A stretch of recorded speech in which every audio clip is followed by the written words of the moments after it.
로마서에 있는 말씀, 우리 쉬운 로마서 적용 8번째 이런 질문으로 시작을 하겠습니다. 나도 의의 무기가 될 수 있을까? 나도 의의 무기가 될 수 있을까? 구원받은 것이 확실하다면 죄를 좀 지어도 될까요? 지난주에 물어봤는데 어떻게 답이 뭘까요?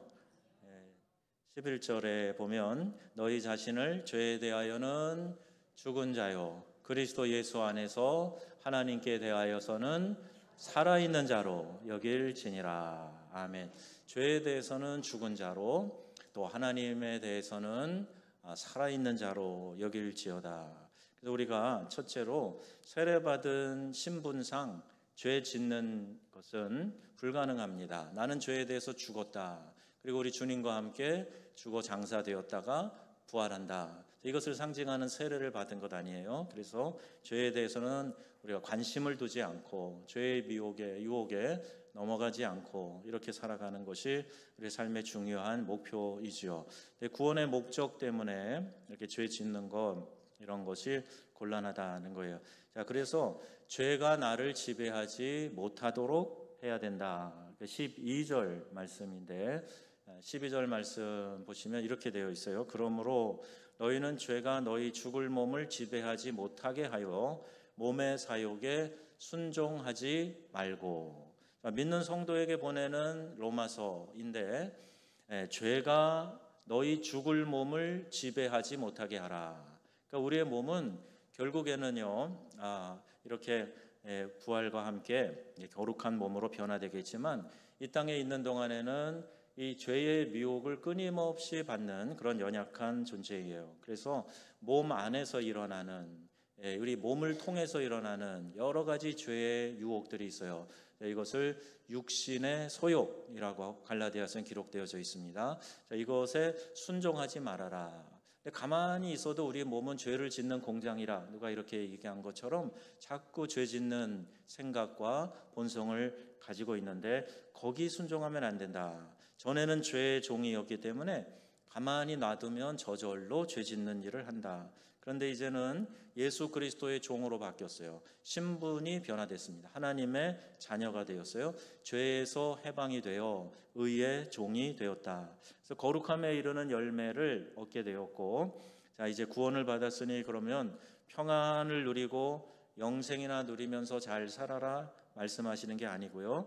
구원받은 것으로 끝난 것이 아니라 거룩함에 이르러야 하기 때문이다. 그래서 하나님께서 우리 모두가 다 거룩한 사람이 되기를 원합니다. 레위기에 보면은 내가 거룩하니 너희도 거룩하라 이렇게 말씀해요. 이 시대는요 우리 성결 재단이 참 브랜드 가치를 높일 수 있는 때예요. 이 칼빈 신학의 장로교도들이 갖고 있는 신학에 의하면 우리도 전적 타락해서 우리 자신이요 죄를 안 지을 수 없는 그런 존재에 머물러 있어요. 근데 우리 요한 웨슬레를 통해서 이렇게 체계화된 신학 작업을 통해서 우리가 믿는 우리의 신학은 이 땅에 있는 동안에도 성결할 수 있다 하는 것을 믿기 때문에 우리가 성결교회 이렇게 이야기를 하는 겁니다. 여러분, 우리 신앙의 차원을 높여서요 중생의 단계에 머물러 있지 말고 성결의 차원으로 올라가는 우리 믿음의 성도님들 되시기를 바랍니다. 중생, 거듭남도 믿음으로 받듯이 성결의 은혜도 믿음으로 받아요. 그런데 비전을 가지고 우리의 눈을 열어서 우리가 성결한 하나님의 자녀가 될 수 있다는 그 기대와 확신을 가지고 추구하며 살아가는 사람하고 어쩔 수 없이 늘 죄를 짓는다라는 그 자조에 빠져서 살아가는 사람하고는 큰 차이가 있어요. 하나님이 거룩함을 원하신다. 그래서 나도 거룩한 하나님의 백성으로 살아야 되겠다. 여러분, 이런 마음의 각오를 가지고 더욱더 성장해 갈 수 있으면 좋겠습니다. 그래서 올해도 내년에도 내가 거룩함을 추구하는 그런 목표를 향해서 전진해 나가야 되는데, 그러려면 어떻게 해야 되는가? 예수 그리스도를 닮아야 돼요. 예수님은 말씀이 육신으로 이 땅에 오신 거죠. 우리 개신교회는요 카톨릭하고 달라서 말씀을 굉장히 중요시 여겨요. 여러분, 예배 1시간 한 15분 되는데 설교가 30분이에요. 이렇게 좀 평등한 거 아니에요? 왜 설교가 이렇게 길어요? 그만큼 개신교 예배는 말씀의 예전을 중요시하기 때문입니다. 우리 교회는 제가 와서 탁 보고 알았어요. 우리 교회 설교 단상이 가운데 하나가 있어요. 이것은 그만큼 더 철저히 말씀에 집중한다라는 개신교도들의 이 프로테스탄트의 전통입니다.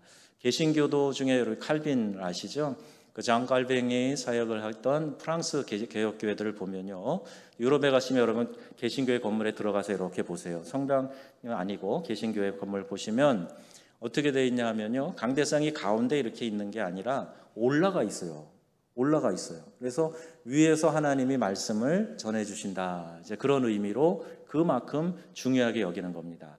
가톨릭 교회들은 다 나눠놨습니다. 양쪽으로, 중앙이 아니라 양쪽으로 이렇게 되어 있어서 예전과 말씀 이렇게 이야기하는데, 우리는 이런 전통 안에 있어요. 그래서 말씀을 붙잡고 내가 이 말씀대로 예수님 닮아가는 일에 힘써 살아가도록 그렇게 가르치고 이끄는 것이 우리 개신교회고, 우리 요한 웨슬레 선생님의 전도 구령의 열정과 또 이 만인 이 제사장설, 또 우리 구원에 대한 성결의 복음, 이와 같은 것들을 강조하는 교단 안에 우리가 소속되어져 있어요.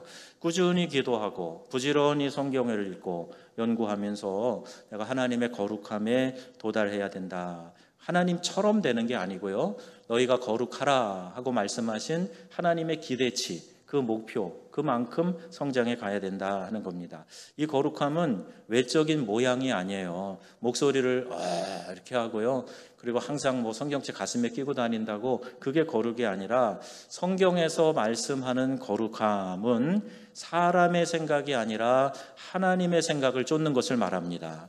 그러니까 무슨 생각을 해도 내가 인간의 근본적인 생각이 아니라 하나님의 뜻을 가깝게 쫓아가는 것, 이것이 거룩이라고 말해요. 그러므로 거룩함은 내 내면, 이 동기의 문제예요.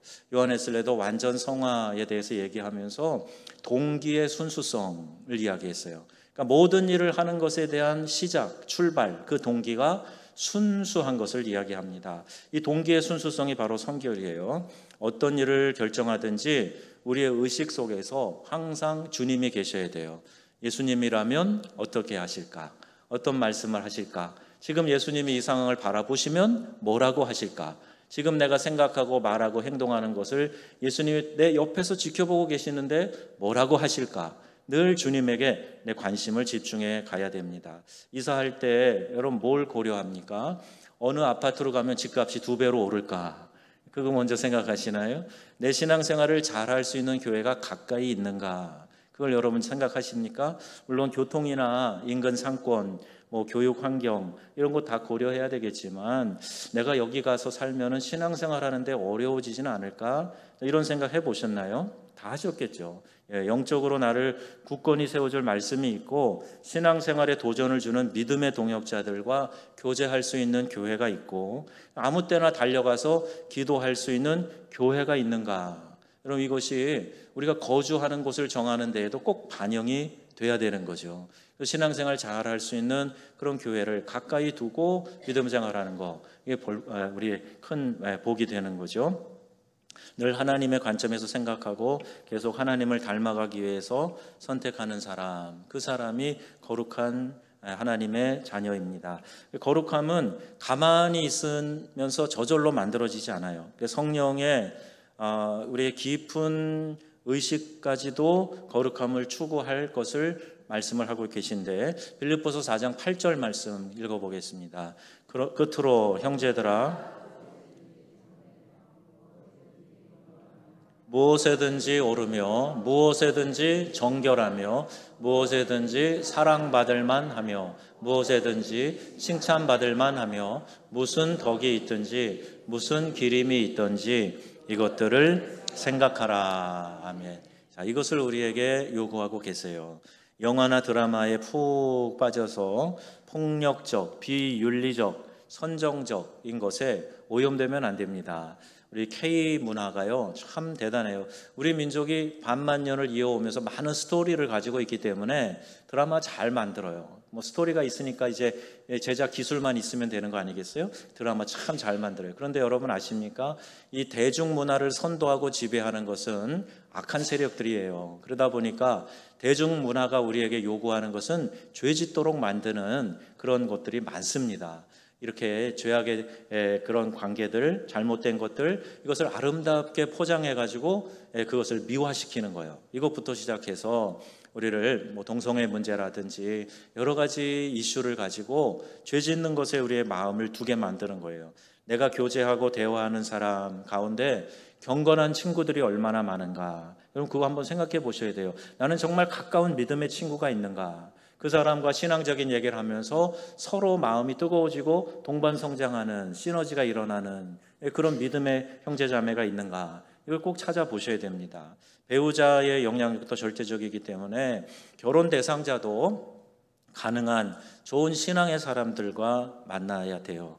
부득이 불신자를 만나 교제해도 하더라도 꼭 신앙을 가지도록 하는 일, 그리고 결혼하도록 이렇게 권면하고 있지 않습니까? 오늘 13절 말씀 보면 의의 병기로 드리라 이렇게 말씀하는데요. 진정으로 거듭난 그리스도인은 주님의 일을 할 수 있다 그랬어요. 거듭난 자만이 의의 병기가 될 수 있다.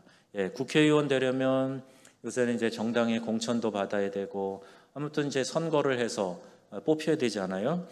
그런데 뭐 판검사, 의사, 재벌, 대통령 다 되는 거, 이런 직위와 직업 쭉 늘어놓고 아무거나 해라, 하나 가져라. 그럼 어떻겠어요? 근데 주님은요, 이와 같은 것도 참 중요하고 귀한 일이지만 이보다 더 큰 특권을 믿음의 성도들에게 맡기셨어요. 그러니까 우리가 원하기만 하면 우리가 의의 병기가 될 수 있다. 그렇게 우리에게 말씀하고 계신다는 겁니다. 이 엄청난 사실을 여러분이 알고 계신지, 여러분이 그걸 정말 원하고 계시는지, 내가 의의 병기가 되고 싶으면 할 수 있다. 이렇게 하나님께서 우리에게 말씀하고 계시는 거거든요. 그래서 말씀에 따라서 내가 행동을 해보겠는가 하는 것을 한번 생각해 보시면 좋겠어요. 예를 들면 죄를 지었을 때 마이너스 100점, 그 다음에 하나님이 기뻐하시는 일을, 주님을 위한, 하나님 나라를 위한 많은 일을 했다? 그럼 플러스 100점. 가만히 있고 아무것도 안 하면 그럼 몇 점일까요? 네? 50점이요. 빵점이요. 50점 얘기도 할 수 있고 빵점 얘기도 할 수 있는데 가만히 있으면 아무것도 안 하면 중간이 아니고요. 이것도 마이너스 100점이래요. 누가. 그래요. 그러니 여러분, 믿음의 사람들은요, 전진만 있어요. 하나님 나라의 일꾼으로 부름 받았기 때문에 사명을 잘 감당하느냐 그렇지 않느냐가 있지, 중간에 얼치기처럼 있다가 나 중간이라도 갈래요, 이게 안 됩니다. 그래서 여러분, 하나님의 영광을 드러내지 않는 인생은 그 자체가 가치가 없기 때문에 믿음의 사람들은요, 하나님의 영광을 위하여 살아야 할 줄로 믿습니다. 교회도 중요한데요, 교회를 세우신 이유와 목적이 뭐냐 하면 하나님 나라와 의를 이루는 거예요. 하나님 나라와 의를 이루기 위해서 이 지역교회를 세우셨는데, 교회가 교회라는 도그마 안에 빠져 있으면 이건 하나님이 기뻐하실 일이 아닙니다. 교회를 통해서 하나님 나라의 귀한 일들을 이루는 데에 힘써서 영혼 구원하고 그 영혼들이 다 성장해서 하나님의 그리스도의 의의 병사들이 다 되도록 만드는 곳, 그게 진짜 살아있는 교회고 하나님 기뻐하시는 교회인 줄로 믿습니다. 그러니까 여러분 모두가 내 연약함만 자꾸 읍소하면 안 돼요.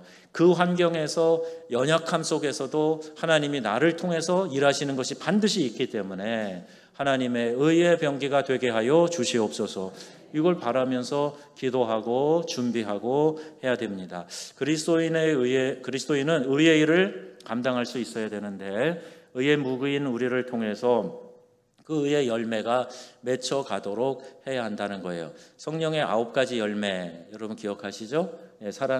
사랑, 희락, 화평, 그 다음에 인내, 자비, 양선, 충성, 온유, 절제, 이 성령의 9가지 열매를 성품의 열매라고 이야기를 해요. 그러니까 우리의 삶에 이러한 의로운 성품의 열매들이 주렁주렁 맺혀지는 거, 이게 성령의 열매를 맺는 것입니다. 당신은 무엇을 위해 어제를 살았고 오늘을 살고 또 내일을 살아갈 것입니까? 이런 질문을 하게 돼요. 이미 영적 전쟁은 벌어졌고 하나님이 보실 때 우리 한 명 한 명이 너무나 하나님 앞에 소중하고 귀한 의의 병기라는 사실을 우리가 인지해야 됩니다. 나 같은 자를 의의 병기로 받아주신 것, 이걸 감사하고요. 어떻게 하면 내 삶을 가장 효과적으로 드릴 수 있을까? 하나님이 나를 사용하셔서 하나님 나라를 확장해 가는 그 일에 영광스럽게 나를 어떻게 쓰실 수 있을까? 여러분, 이거를 늘 생각하면서 내 자신을 드리는 거, 이게 우리 믿는 성도들의 삶의 자세가 되어야 하는 거죠. 예수 믿은 지 얼마 되지 않았어도요, 삶이 완벽하지 않아도요, 그럼에도 불구하고 의의 무기의 역할을 할 수 있는 것이 성경적인 가르침이라는 거예요. 앞으로 남은 인생을 내가 어떻게 잘 살아갈 수 있을까? 이걸 한번 생각해 봐야 됩니다. 공부하고 취직하고 결혼해서 아이 낳고 집장만 하고 자식 결혼시키고 또 일상의 이런 일에만 매여서 하나님 나라를 위한 믿음의 선한 싸움 전혀 해보지 못하는 사람, 의의 병기가 아니에요. 우리 선교지에 가서 복음 전하기도 하고 또 거기 교회도 세워주고 또 이렇게 필요한 것들도 공급하고 해야 하면 참 얼마나 좋겠어요? 그런데 나중에 은퇴하고 한가해지면 가겠습니다. 다 뒤로 밀어놔요. 그러면 우리는 언제 갈 수가 있을까? 하나님 나라를 위해서 내가 헌신하여 땀 흘려 수고하고 영혼 구원하는 일에 힘쓰는 일 감당해야 되는데 지금 바빠서 못하고 다 뒤로 밀어놨어요. 더 재정적인 여유가 생기면 하겠다고 다 밀어놨어요. 그러면 지금 우리는 어떻게 하나님 앞에 쓰임 받을 수 있을까? 여러분, 일상에만 매여 있지 말고 내가 믿음의 선한 싸움을 싸우며 하나님이 나에게 맡겨주신 이 의의 병기의 사명을 잘 감당하는 우리 귀한 성도님들 되시기를 축복합니다. 디모데 전서는 전후서 다 그렇죠.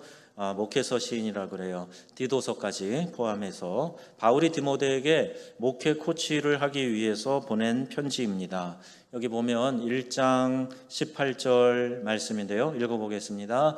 아들 디모데야, 내가 내게 이 교훈으로서 명하노니 전에 너를 지도한 예언을 따라 그것으로 선한 싸움을 싸우며. 아멘.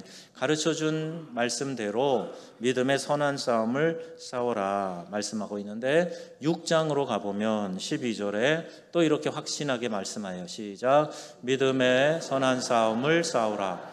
영생을 취하라. 이를 위하여 네가 부름을 받았고 많은 증인 앞에서 선한 증언을 하였도다. 아멘. 믿음의 선한 싸움이 있어요. 그냥 가만히 흐르는 물에 둥둥 떠서 흘러가는 게 아니라 살아있는 물고기처럼 저항하고 믿음의 선한 싸움을 싸워야 우리가 거룩한 삶을 살아갈 수 있어요. 말씀드린 대로 이 세상이 정말 많이 오염이 되어 있습니다. 그래서 흘러가는 대로 여러분 따라가시면 절대로 우리는 거룩한 삶을 살 수가 없어요. 저항하고 거기서 역으로 물살을 가르며 올라갈 수 있는 거, 이게 믿음의 선한 싸움을 싸우는 거예요. 의의 무기가 되어서 선한 싸움을 싸우라는 말이 아주 중요한 핵심이 되죠. 바울도 자기 자신의 삶을 그렇게 살았어요. 그래서 디모데 후서 4장 17절, 이것은 바울이 나이 많이 들어서 쓴 편지입니다. 디모데 후서는 다시 읽어보겠습니다. 나는 선한 싸움을 싸우고 나의 달려갈 길을 마치고 믿음을 지켰으니. 아멘. 이제 나를 위하여 의의 면류관이 예비되어 있다. 자기 자신도 선한 싸움을 싸우면서 달려갈 길을 다 마치고 끝까지 믿음을 잘 지켰다. 이렇게 말하는 겁니다. 여러분, 나이가 들어가면서요, 점점 우리는요 연약해져 갑니다. 사고도 약해져 가고 신체도 약해져 가요. 그러니까 지금 여러분 힘이 있을 때, 일할 수 있을 때 힘써 일하고 믿음의 선한 싸움을 잘 싸우시고 끝까지 잘 달려가셔서 영광스러운 의의 면류관 다 받는 우리 귀한 성도님들 되시기를 축복합니다. 우리나라 사람들이 올림픽이나 월드컵 이런 데 가서 메달 따고 좋은 성적 얻으면 우리가 다 기뻐하고 좋아하잖아요. 여러분, 우리 교회 성도들이 천국에 가는데 누구 말대로 개털 모자만 쓰고 가지 말고 정말 귀한 상급까지 다 받고 하나님 앞에 서면 얼마나 좋겠습니까? 그걸 기대하면서 함께 여러분 도전하는 거예요. 우리 사회도 우리가 책임져야 됩니다. 이 지역 사회도 우리가 책임져야 돼요. 함께 기도하면서 좋은 사회 만들어가고 이 정읍이 성시화되기 위해서 함께 기도하고 노력하고 연대하고 그렇게 해야 됩니다. 우리로 인해서 4천만이 넘는 불신자들, 우리나라 지금 기독교 신자 최대치 잡아도요 2단 포함시켜도 800만이 안 돼요. 자, 그러면 이제 우리 뭐 1000만 얘기하던 시대는 이미 지나갔고요. 800만이 안 되는, 어떤 분들은 650만 이렇게 이야기를 해요. 우리가 5100만인데 남한만. 그런데 이 많은 불신자들이 여전히 이 나라에 있다는 거예요. 자기 혼자만 신앙생활 잘하는 거 결코 하나님 기뻐하실 일이 아닙니다. 우리가 알아야 될 것이 있는데요. 내가 이제 영의 양식으로 먼저 건강해지고 성장하고 또 힘을 내어서 내 교회 내가 책임지고 아름다운 공동체를 만들고 이 공동체를 통해서 이 지역사회 영혼 구원하는 일에 힘써야 한다 하는 거예요.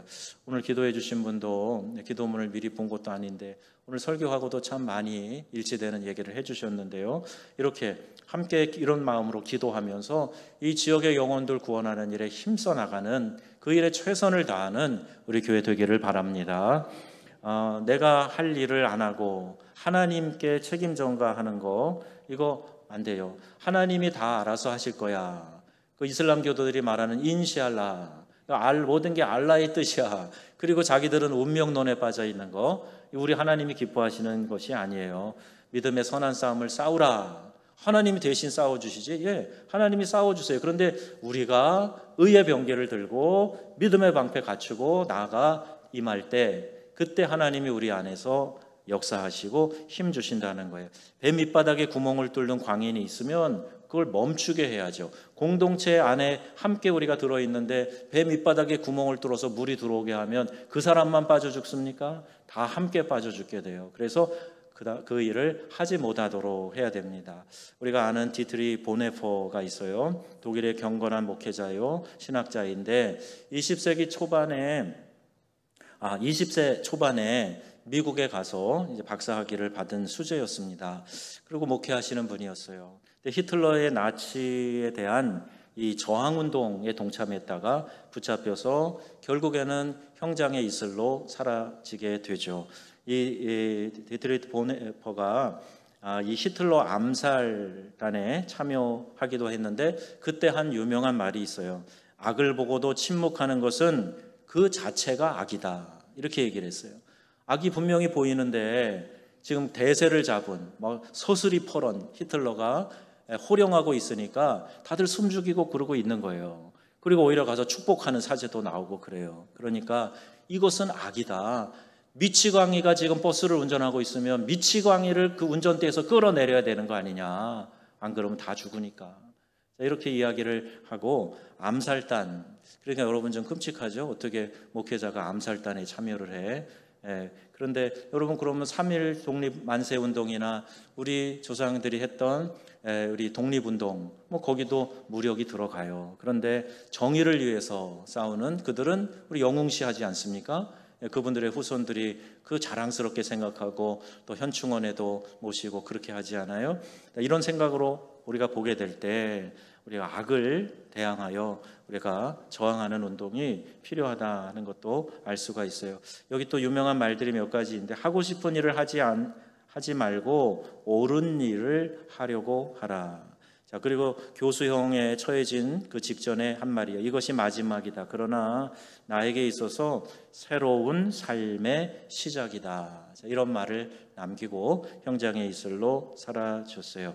자, 이 히틀러 앞에서 저항운동을 했던 이 보네퍼 목사님의 주옥 같은 말이 있는데요. 잠깐 좀 여러 말 우리 자막을 통해서 한번 영상을 통해서 한 1분여 동안 한번 보도록 하겠습니다.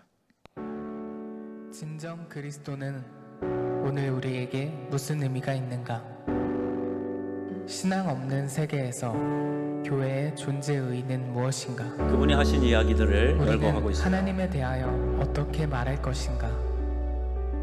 값싼 은혜는 회개를 요구하지 않고 용서를 전하는 것이며, 교회의 훈련 없이 세례를 주고 신앙 고백 없이 성찬을 행하며 통회함이 없는데도 사죄를 선언하는 것이다. 한 사람이 신앙이 무엇인가를 배우는 때는 이 세상에서 철저히 살아가고 있을 때이다. 우리는 우리의 삶을 철저히 하나님의 품으로 내던져 이 세상에서 그의 고통에 함께 참여해야 한다. 교회는 이 세상의 사람들을 위하여 존재할 때 비로소 그 본연의 모습이 드러난다. 우리는 이 세상의 구석구석에 스며들도록 이 세상의 잔을 마셔야 한다. 예수를 따르는 유일한 길은 이 세상 속에서 사는 것이다. 그리스도는 인간을 선하게 할 뿐 아니라 또한 강하게도 하신다. 진정 그리스도는 오늘 우리에게 무슨 의미가 있는가?